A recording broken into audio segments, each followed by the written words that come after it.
Hey, my friends, Greg Denning here, and I am so excited. January 5th is the beginning of our first 28-day challenge, and man, you can feel the energy and the excitement. A bunch of people signed up, they're getting in the challenge, and I can feel it, and my wife can feel it, and my kids are getting on board. It's just exciting. And it's a great opportunity to especially go after the things that you've been struggling doing. So maybe if you're like me, you've talked about, thought about, or dreamt about something that you wanted to do, but just never have gotten around to actually doing it. And that's when a 28-day challenge can step in and literally create a transformation. So for me, the one I'm choosing, the really going after, is violin. I love the violin. Oh, I love the violin. And I wanted to play for years. I finally took some lessons and practiced a little bit, but I've not been consistent enough to make a difference. And I'm constantly working for you guys and creating things and reading. And when I have downtime, I turn to a book, or I'm working out hard. I'm hitting these other things, but all to the neglect of violin. And so I'm like, this has to happen. And so I'm going to create the challenge, and it's going on. It's on a challenge, and so I practiced twice today. I love it. And, we bought this beautiful, old, expensive, kind of restored violin while we were in Prague walking. It was on my wife's birthday. We were going to this unbelievable restaurant called the Blue Duckling. We're walking through this little alleyway, and there was this old shop, and, with some instruments in the window. I was like, what is this? And it felt like there's this old movie called The Touch of the Master's Hand, where this old violin maker would, repair this old kind of beat up violin and just make it sound beautiful. We went in there, and this is what that guy did. He had all these old violins. So we got one that was built, handmade in Germany in like 1837 or something. And he had restored it, and he just picked it up and played it. And I was like, oh. And so we bought it, and I'm going to make that thing sing. It's going to take me. It's, obviously violin's challenging, but I'm in. So anyways, sorry, side note, I'm stoked. I'm super excited. And I want you to take the challenge. If you guys take the challenge, it's not for everybody, but if you're ready to level up, don't underestimate what you can transform in your life in 28 days. I think sometimes we sell ourselves short, you guys, because we say things like, well, I've tried to make changes, or I've been trying to lose weight for years, or I've been trying to reach that new goal for years. I've been trying to increase my income for years. I've been doing all this stuff. But we've kind of gone about it halfway. We haven't really committed with integrity on the line. We haven't committed with coaching, with community, with accountability, with a challenge, with a deadline and a goal and a timeline, and really getting things done, and with a tracking system.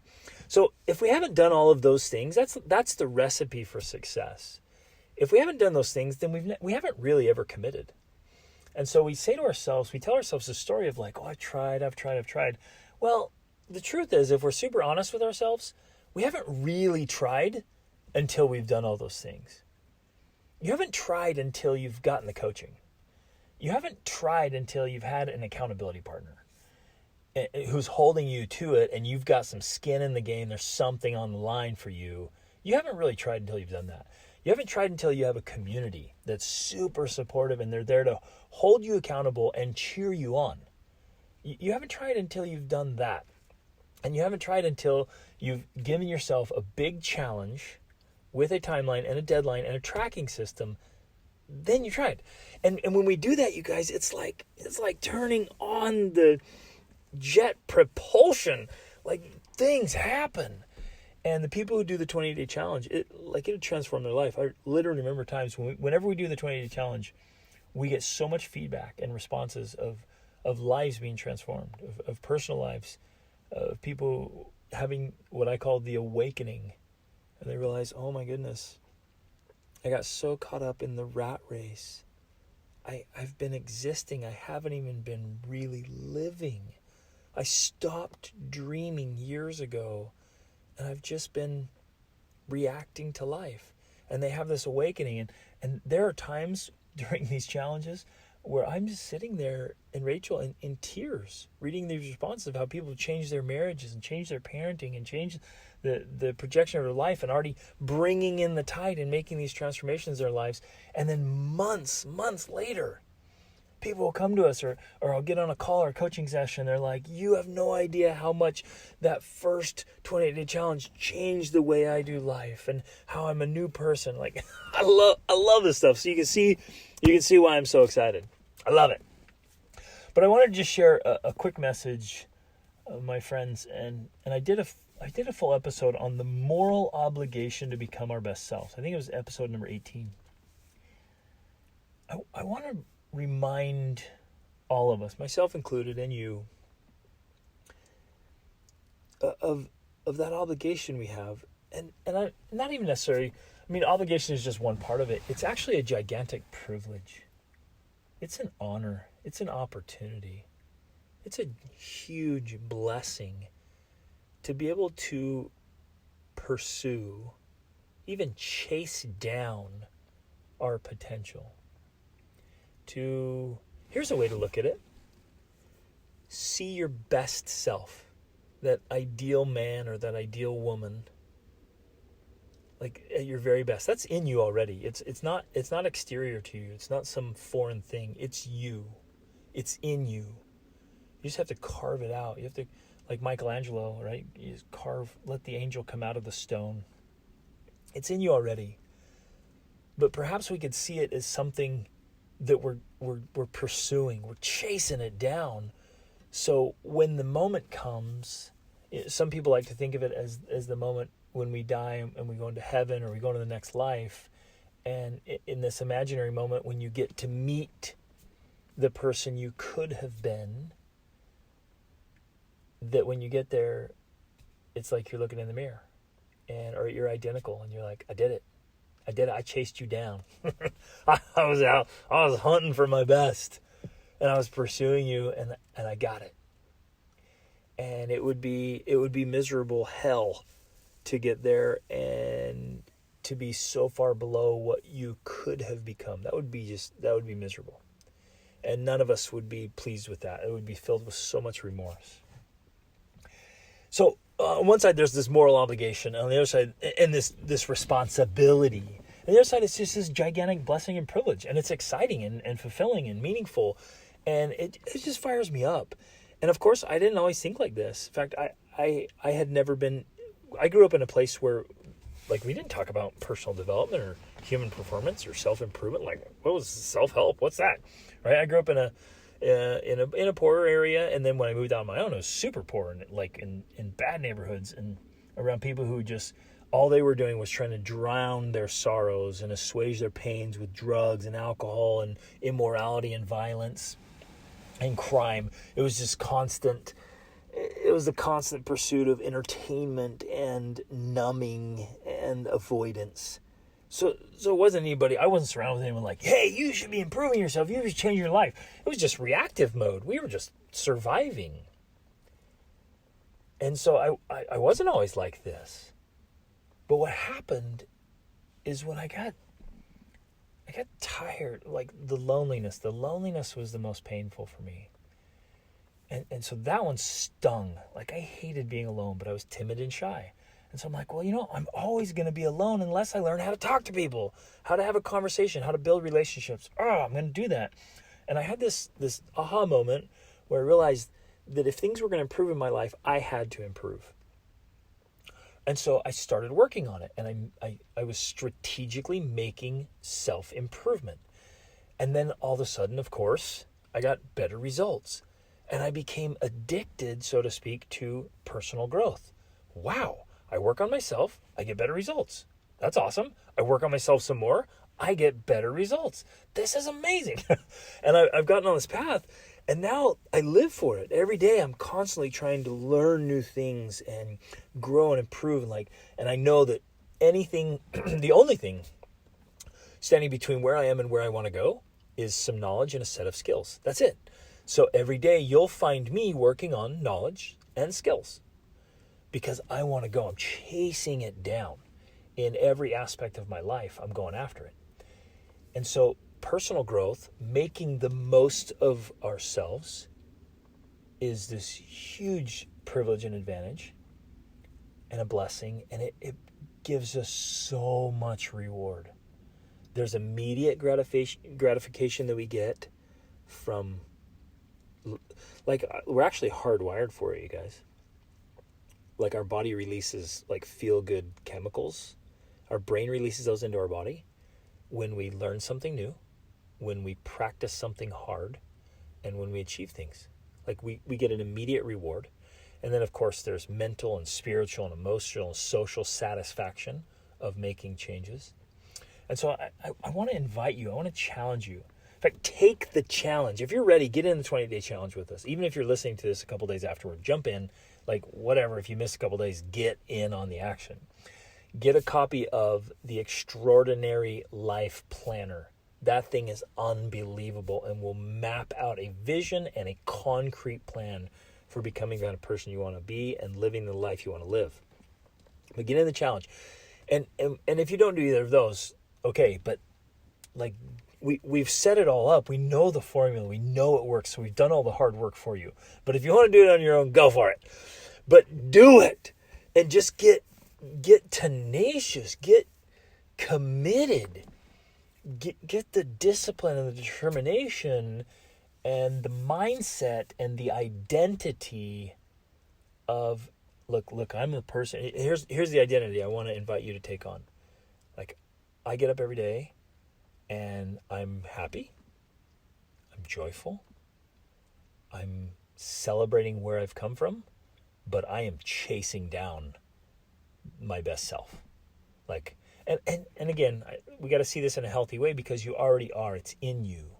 You're just bringing it into fruition. You're creating it. We're working on ourselves. So we're not out trying to find ourselves. We're trying to make ourselves, right?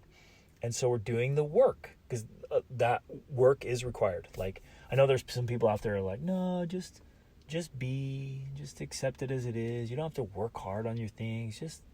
Just be. And I don't agree with that. In that, everything in life that's really valuable takes work, and it doesn't have to be stressful or strenuous necessarily, or in this unhealthy negative way. It doesn't have to be turmoil, or misery. But the beautiful things in life, they take work. And let's commit. Let's be all in, my friends. Let's go all in. And start taking advantage of all of these possibilities that are all around us. If we'll just grab hold of that bar, that higher bar, and we'll pull we're reaching upward, right? We're reaching up for that higher bar, and we'll pull ourselves up there. And we'll get up, and then all of these opportunities and possibilities are right in front of us for the taking. So many of us are living far below our privileges. So this is my invitation tonight, that we have a privilege, a blessing, an opportunity, and a responsibility, and even a moral obligation to become our very best selves. And it's exciting. It's fun. I'm excited for you and your possibilities and the magic and the awesome sauce that can come into your life and in your family, the things you can create, achieve.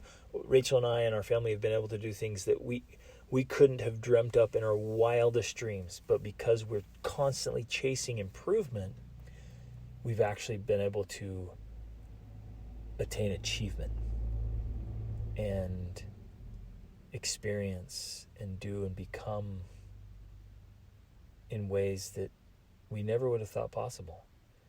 Again, I came from that space I was telling you about a little bit ago, just no idea. I literally didn't even know it existed. This whole idea of personal development, improvement, and writing your own ticket and creating life on your terms. I didn't even know that existed. And now it's a part of who I am, and it's how I do life. And it's made all the difference. And it's exciting. And it's literally why I do everything I do, from the 28-day challenge to the Extraordinary Life Planner to the Extraordinary Family Life Formula to this podcast to one-on-one coaching. I mean, everything I do is to help. I'm continuing to grow and become my best self. And so it's to help me do that, but it's also to help others, because it has made such an unbelievable difference in my life. I have a moral obligation to share what I've learned with others, what's worked for me. Right? And oh man, it's just so fun and so exciting and so exhilarating. And it makes life so enjoyable. It's just fun to be crushing it, you guys. Life is better when you're winning. It's awesome. So let's win. And we just got to get in the game and invest in yourself. Invest in your education, invest in your improvement, take on the challenge, be willing to get uncomfortable and put some skin in the game and to level up, because the rewards are unbelievable. You guys, will you join me in this quest for greatness and in the quest to spread it, to get this in front of more people? Like I want to enlist you. Like Rachel and I have this vision of just creating this tribe, this army of people who are seeking to be their best selves and live their best lives. And we're creating extraordinary family lives, and we're spreading it. We're radiating light and warmth and love and goodness and excitement and improvement all around the world. Will you join me? Will you become a part of this movement with me?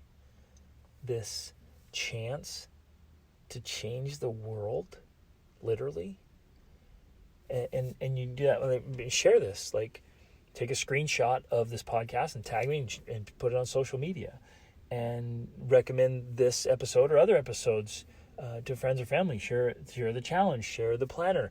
Like, let's spread this all over the place, and let's light some fires, because there are wonderful people all around us who are back where I was. They don't even know that personal development and self-improvement and creating life on their terms, they don't even know that it exists. They're just in reactive mode. And they've never been taught, have never been exposed to it, or had very little exposure, and they don't realize that they can live a much better life than the one they're living. I mean, I'm not bagging their lives, right? They might be content, happy, whatever. But the greatest tragedy to me is when any human being is living below their own potential. Whatever that is, and every potential looks unique and different. We all have a different path. And so we're not comparing potentials. But on an individual level, we should be comparing our current status to our own potential. And let's share that. Oh man, let's be a part of this movement with me.